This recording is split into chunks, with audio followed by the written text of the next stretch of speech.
I'm Jonathan Larson with TYTI Investigates, and the Democratic presidential debate is tonight in South Carolina. And there are reports today, and I should say, if you listen to most pundits, they will tell you how awful it is that there are so many debates. And yet, we are, in fact, going to get something new again tonight, right? Last week, we got something new with Elizabeth Warren taking on Mike Bloomberg, right? Mike Bloomberg is a new thing. So is the absence of some other people, some of whom should probably be there instead. But it is a new dynamic. It is a new dynamic anytime you have a debate. Why? Because time is a thing. Things change over time, and it is an advantage if you care about actual issues as opposed to just the showbiz aspects of it. It is an advantage to have multiple airings, right? The candidates change their strategy. They change their positions sometimes. News happens and they respond to it. Things change, and it is to our advantage as members, as small d Democratic members of a representational democracy, it is to our advantage to see how these people operate over time. So, I'm going to tell you now what's going to happen tonight. By which I mean, I'm not going to actually tell you what's going to happen tonight. Let's not focus on seeking certainty about how things will turn out. All I'm going to focus on is what people are saying they plan to do tonight. That tells us nothing about how it will go. We don't know how it will go, and grown-ups need to be comfortable with that harumph. Okay, so Politico has a story out. Bloomberg's debate strategy, nuke Bernie. That's the strategy, to nuke. So, what do they have to say?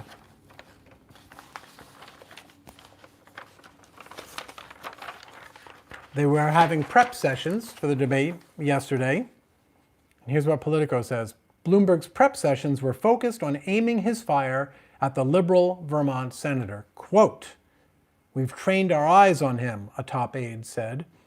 Quote, "Something the rest of the field has failed to do 8 debates prior and a year in a campaign." In other words, Bloomberg is saying all these other losers, they haven't done it. I guess it's time for me to step up. Not on an actual literal riser, but metaphorically, Bloomberg is going to step up and do what the rest of the field has failed to do. But, Politico also reports, the rest of his Democratic rivals are also expected to turn the screws on Sanders Tuesday. So, here's a question worth considering. If it's true, and it's true to some extent, obviously, that the rest of the field has failed to aim their fire at Sanders, why is that? Right? That's worth considering, I think. Why is it that they haven't done that? And part of it is, it's hard, right? It's really hard. The guy has been very consistent for 30 years politically, right? Almost 40 years politically. He's been 50 years? He's been very consistent. This isn't a guy you're going to easily snag on a gotcha. And, sorry. And the, sorry about that. Had to adjust my power connection, meaning my crappy little lightning cord or whatever it's called. Anyway, the point being, it's really hard to go after a guy when there's virtually no gotchas there, and when the controversial things he's said in the past have pretty much all turned out to be prophetic. Now, there are 2 ways you can go at Sanders, and one of them would be great, okay? One of them would be fantastic, because I'm glad that Bloomberg is going after Sanders tonight. Doesn't mean I prefer Bloomberg to Sanders as a candidate, but this is the time when they are supposed to be fighting, right? People don't complain when it's baseball season that all these teams are fighting. Why don't we just get to the World Series? Well, the whole point of baseball season is to determine who should go to the World Series. And they don't do it by sitting around arguing who they should unify behind. They do it by fighting. That's the system. That's what checks and balances means. It means it's adversarial. It means you're supposed to fight. That said, there are different ways of fighting, and there are different things of fighting about. There are different things to fight about. So, for instance, you can hit Bernie Sanders on voting for the crime bill, right? That's a legitimate thing. Now, he didn't like the crime bill, and he said so at the time. He liked what he was getting as a result of his vote for it, which he thought was the best outcome because he knew it was going to pass with or without him. But you can still ding him on that. You can still have a legitimate argument about what is worth compromising on and what is not. But, and this just occurred to me, if you open the door to him compromising, you take away one of the biggest Democratic arguments against the guy, which is he's an extremist, he never compromises, he's unrealistic.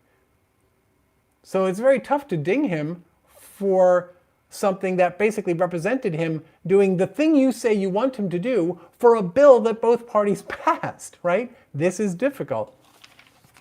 Another thing that you can ding him on, I'll read again from Politico. Politico telegraphed the nuke Bernie approach on Monday when his campaign released a digital ad slamming Sanders for his history on gun control and drawing a contrast to the ex-mayor's lengthy record of fighting the National Rifle Association, the ex-mayor being Bloomberg, not Sanders, also an ex-mayor. The 90-second video and an accompanying tweet from Bloomberg states Sanders was elected to the House in 1990 with support from the NRA and highlights his opposition to a background checks bill in the 1990s. That's good. If Sanders has vulnerabilities on the issue of guns, which he does, go for it. Go have that conversation. Absolutely, 100%. And I don't mean that in some because he's going to win kind of way. I mean, because they should all be tested. They should all be vetted. But again, where it's hard is that the substance of the argument against Sanders there is that money in politics, NRA money, swayed Sanders' position, which is the Sanders position. The Sanders position is that money in politics is toxic. So if you agree with him in that respect, you open the door for him to say, you're right, money in politics is toxic. Why are you continuing to support things that allow it to continue? Now there is, I mentioned there are two ways you can go with attacking Bernie, nuking Bernie, if you will. One was substantive. I mentioned the crime bill. I mentioned guns. Go after him on both of those. That's absolutely fine. The toxic, terrible thing would be good to go after him on stuff like this Cuba stuff, where he mentioned that there were good things in communist Cuba. This is the kind of silly season stuff we've seen before, where it only works as an attack if it's a proxy for that gets something to believe something else other than he thinks literacy and cheap or free healthcare is good, right? If it's a proxy for something else and you're just essentially doing guilt by association, then we're back in the dirty days against Barack Obama. We're back in the stupid days of emails against Hillary Clinton. If Democrats do that, right, then they take the entire campaign down. They take us back to silly season. One of the strongest, most positive things Democrats, whether you want to say the Democratic establishment, the Democratic candidates, whoever, one of the most positive things they could do is to continue to fight about things that matter. And then if Bernie Sanders wins, at least now we have something to contrast the campaign with if Trump goes into silly season, right? An entire year plus of Democrats arguing about things like healthcare and guns and violence against women and Me Too and all of these things, because my guess is Bloomberg is going to continue to hear that, all of these things that are substantive and have material impact on real people's lives rather than are these ephemeral proxies that maybe tell us something about someone's essence. Do you love the flag? BS like that, right? That kind of pure, unadulterated BS. Let's have that contrast, because my guess is that Sanders or any Democrat will be able to handle that just fine if they've mastered how to fight on the specifics. One more note about tonight's debate, and then I'll hear what you folks have to say. But I don't want to talk about, will this happen, will this not happen? We don't know. All we're talking about is what people say they're going to do, which we can do, but we're not going to talk about outcomes. Why? Because we don't know. So here's what I find amusing about the approach here. Bloomberg's debate goals in the Charleston, South Carolina debate are twofold. quoting Politico again, persuade viewers that Sanders is too divisive to defeat President Donald Trump in November, while sidestepping landmines surrounding complaints from women at Bloomberg's private media company and his race-based policing practices as mayor. So this is a guy whose argument is that Sanders is too divisive, and also pay no attention to what I've done to everyone except white men. Because I'm the non-divisive guy, I'm not exactly sure how that works. And that dovetails into the other problem I see with the argument against Sanders, the unelectability problem, right? The back when Sanders didn't seem inevitable to whatever extent he is or isn't, and I'm not saying he is because I don't think he is, the argument just a couple months ago was that Bernie Sanders is suspect because he pulls too many Trump voters. Okay, well, if you think in December of 2019 that he's pulling too many Trump voters, how is your argument in February of 2020 that he's not going to get enough voters to win? You've just said that in addition to Democrats, he's also going to get a lot of independents and Republicans who would be happy to have an alternative to Trump other than the other Democrats. That sounds to me like you've already argued that he's better equipped to win, which I don't necessarily agree with because I don't know.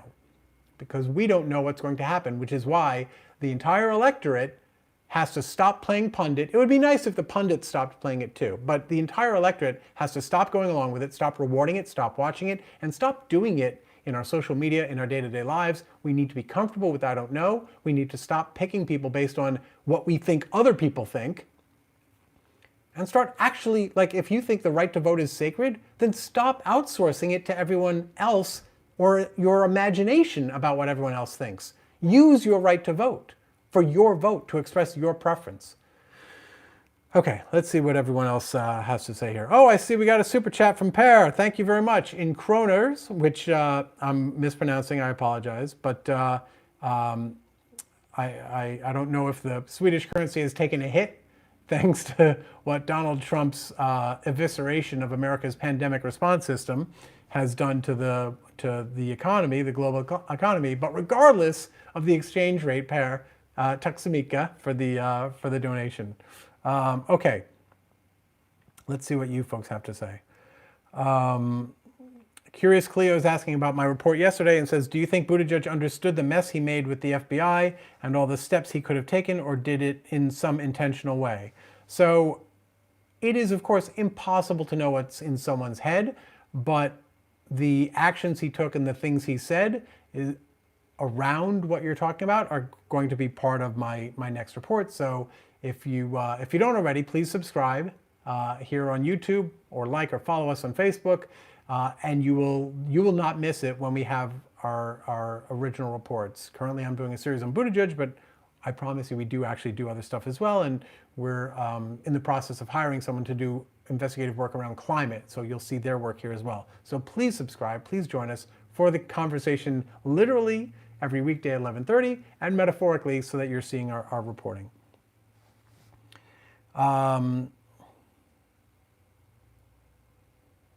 Weena Jensen says, is JL behind this username? Yeah, pretty much when I'm doing the live webcast and you see a chat from TYT Investigates in the chat room, hello, that's me, unless it's something really stupid, in which case I need some plausible deniability excuse.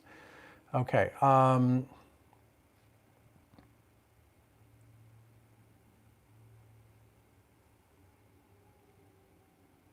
Weena Jensen says, at Jessica, I shall never forget this moment like having met your idol. I'm not sure if that's talking with me here or connecting with someone else in the chat, but one of the advantages to subscribing now and being part of the chat is that we're still a small enough group that we all get to talk to each other. So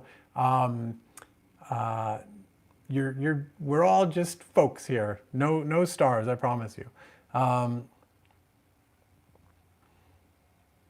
Okay, DLJ says, liberal, Vermont senator. Yeah, that's Politico, sorry. I usually try to avoid labels because I'm very bad at them, as you know, DLJ.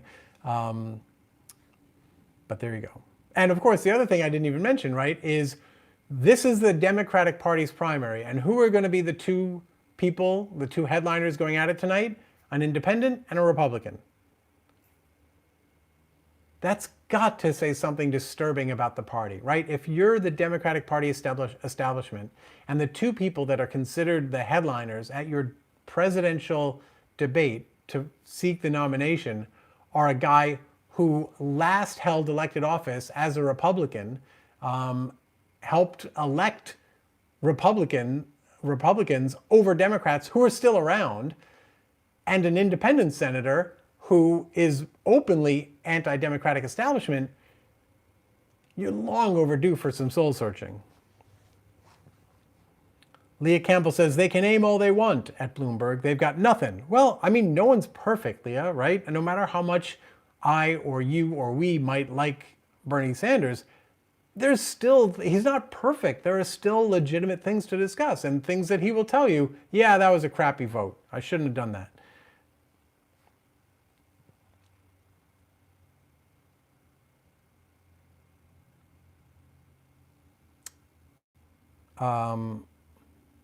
Someone just said, let me see if I can find this. Someone just said, Curious Cleo says, don't forget to hit the like, which I very much appreciate because it works. You guys do it when one of you says so in the chat. So thank you very much. And for everyone for liking. It helps us.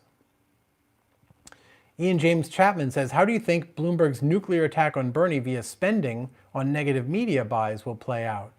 I have no idea. I don't know. I'm not even familiar with, oh, I see what you're saying. How do I think Bloomberg's attack using spending and negative media buys will play out?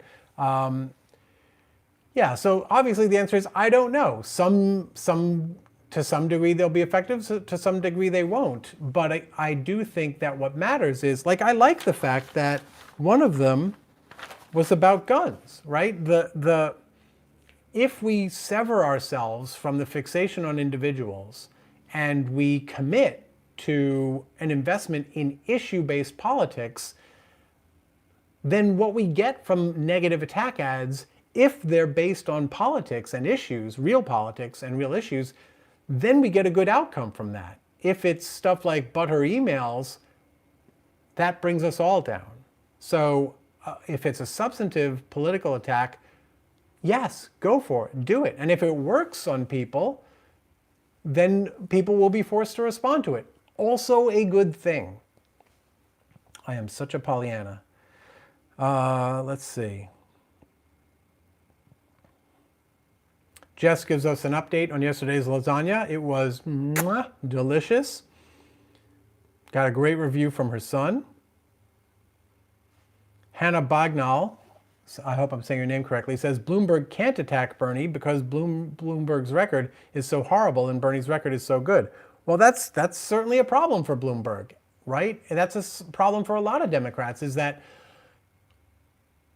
you know, this is the other attack you often see against Sanders, is that he hasn't gotten any big bills passed by Congress pretty much during his entire career. His whole point is that's an indictment of Congress, not him, right? If I had this discussion the other day, I don't remember whether it was here with humans, but maybe it was on Twitter, someone was listing all the things that the Democratic establishment has done. And the most recent thing they named was the assault weapons ban of 1994, 26 years ago, which had written in it its own demise in 2004, 16 years ago. That was the last thing they could point to that everyone would agree was an unalloyed good. Obviously, I'm not counting the NRA, but just sort of uniformly. For the most part, in my lifetime, right, everything pretty much after the Civil Rights Movement, after the establishment of the EPA, for the most part, there's virtually nothing you can point to Congress for and say, that was a great bipartisan thing. Americans with Disabilities Act, yes, that's an exception. Violence Against Women Act, that was an exception as well.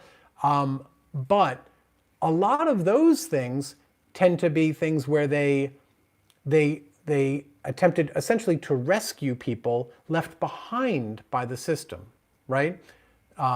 Women, disabled people, they essentially got life rafts, questionable life rafts, leaky life rafts, but they got life rafts to help them from the fact that the system was failing them. What we haven't seen is legislation that fixed the system.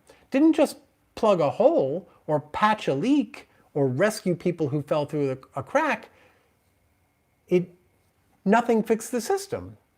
So that, I think, is the problem. People on some level recognize that it's been a long time since Congress has done anything, and Affordable Care Act absolutely is a good thing that they did. Again, to catch people who fell through the cracks of the system that continues to get perpetuated.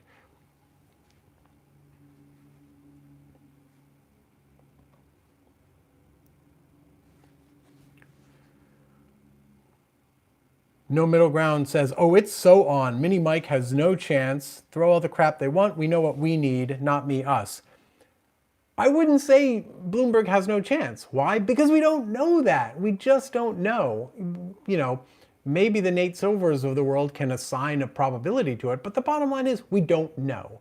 Are there circumstances are there reasonable incidents that I could say, well, maybe this happens and then this happens, and that leads to a Bloomberg presidency? There absolutely are, right? So to rule it out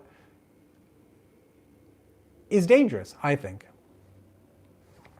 Ian James Chapman says Bloomberg has spent $500 million, that's $500 million, as of yesterday on his campaign. Much of that spending going toward Bloomberg-owned companies. I love these guys.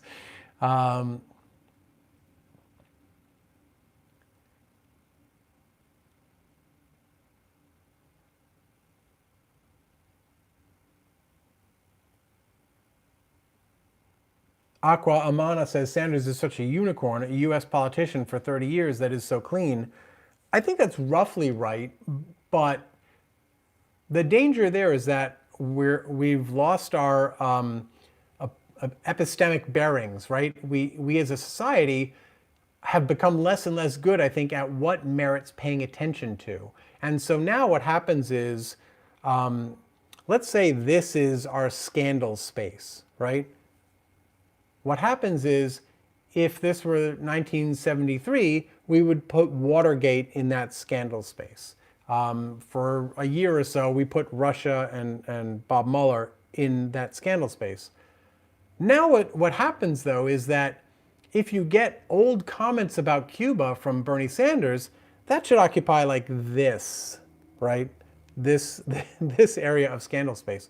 But because we've lost that sense of proportion, we don't weigh things proportionately anymore, it's going to expand potentially and fill the same scandal space, and it'll feel just as big because the people on TV have to maintain the same pitch of urgency and importance about whatever it is they're talking about. So if the most important thing is a tiny thing, they're still going to talk about it. I mean, when's the last time a breaking news banner wasn't on your cable news station? You see what I mean? Everything, the most important thing is always just as important as the most important thing ever. Obviously, I'm exaggerating to some extent, but you guys get the point.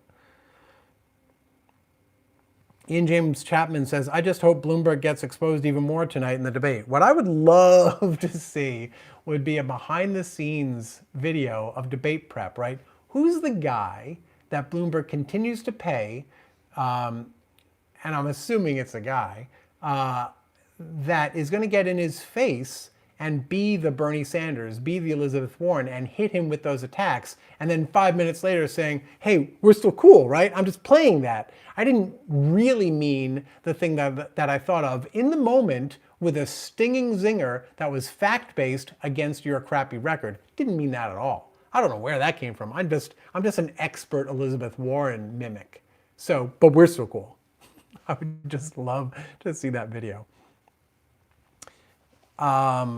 Jane Wright 315 says, this is idiotic. I love that a leader has solid and strict animal welfare laws, something Hitler had. It doesn't mean that literally anything else about him or his dictatorship was good in any way. Paris says some frame loss on this channel. I think I had some issues because I think my power cord wasn't plugged in properly, so I may have had some drop out there. I apologize, guys. Leah Campbell says, there is so much context to the gun thing. I have lived in Vermont since the mid-90s and I'm against guns. However, having lived here, I get why he had to evolve on this issue.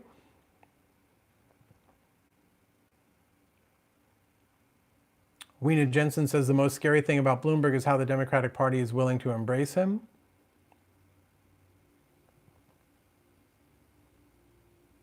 Wendy S. says, so nervous for Bernie. The debate tonight is going to be hard to watch.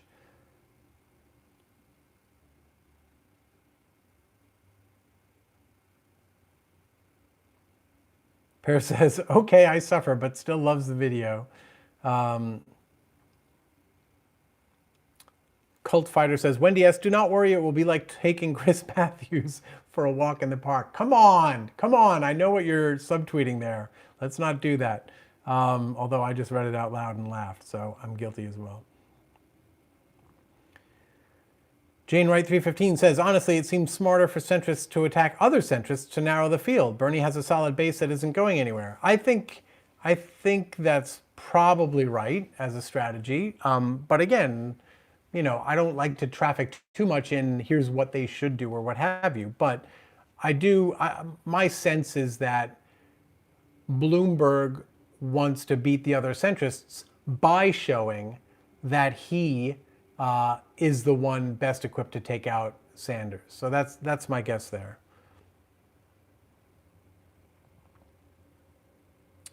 Ian James Chapman says, Democratic establishment has the talking point of Bernie not being a real Democrat, yet for Republican independent Bloomberg, crickets. And yes, Bloomberg was a Democrat in the distant past too. I think I knew that, but forgot. But for me, anyone who endorsed George W. Bush in 2004, in the wake of the Iraq invasion, at a time when the Bush campaign was using homophobic sentiment to drum up the vote, when the Republican Party was openly mocking not just a decorated combat veteran, but literally mocking the medal he received, the Purple Heart, for being wounded, literally mocking that at the RNC.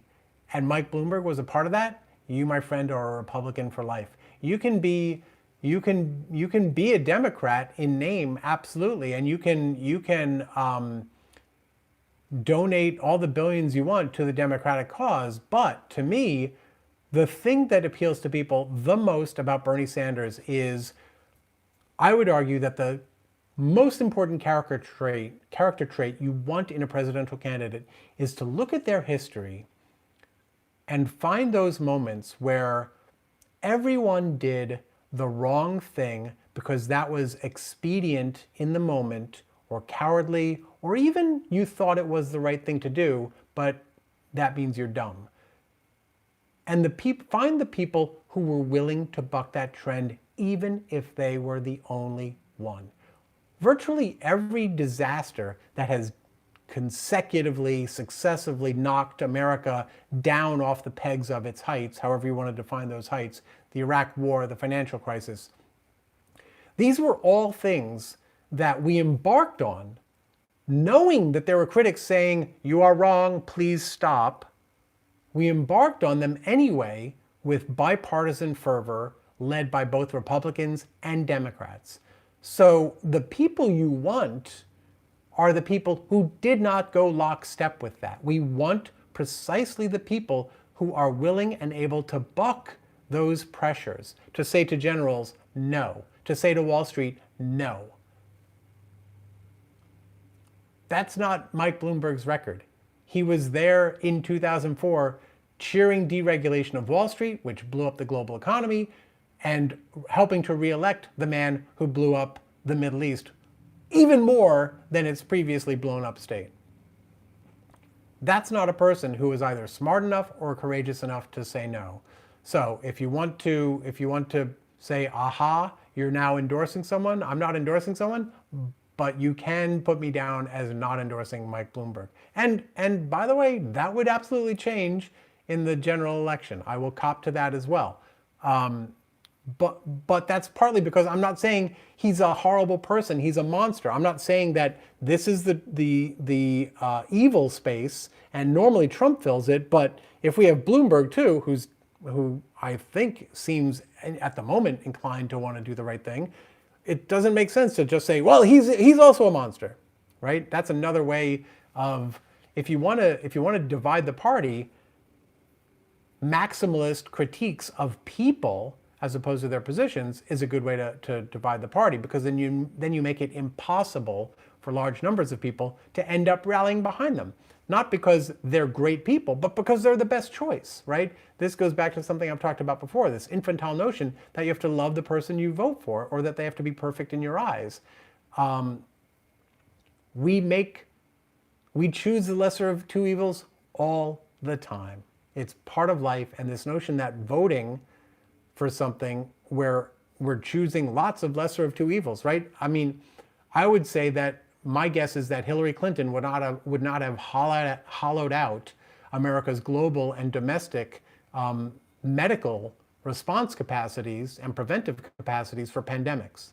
That would be my guess. So if Hillary Clinton wasn't pure enough for you, you essentially voted for the coronavirus, right? Because you thought that Hillary had to be perfect on X number of rubrics.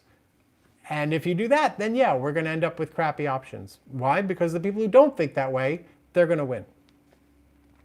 Okay, I'm going to stop talking now because you guys all get mad at me when I say the vote is not purist. Not all of you. I'm kidding. I'm being somewhat facetious.